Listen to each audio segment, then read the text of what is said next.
In a small town nestled between rolling hills and endless skies, there lived a young man named Daniel. He was full of dreams but always found reasons to delay them. Tomorrow, he would say. Next week, he'd promise. But days turned into months, and months into years. Daniel had always wanted to become a musician. As a child, he would sit by the window with his guitar, strumming tunes he made up in his head.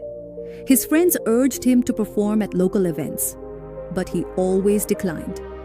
"I'm not ready yet," he would say. One day, an old musician named Mr. Harris moved into the house next door. With silver hair and a kind smile, he often played his violin on the porch, filling the air with melodies that made the whole town stop and listen. Daniel admired him but never introduced himself. One evening, as Daniel walked by, Mr. Harris called out, "Young man, I see you with that guitar. Why don't you come play a tune?" Daniel hesitated.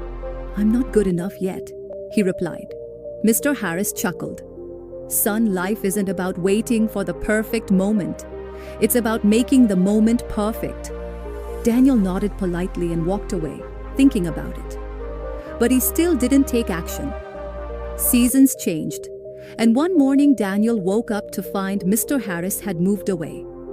The house stood empty, and so did the porch where beautiful music once filled the air. A pang of regret struck Daniel's heart. He realized he'd missed an opportunity, not just to learn from the old musician, but to finally chase his dream.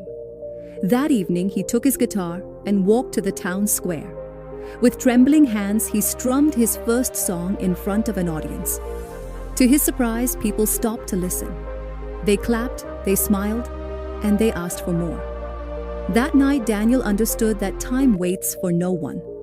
From then on, he never let fear or doubt hold him back again.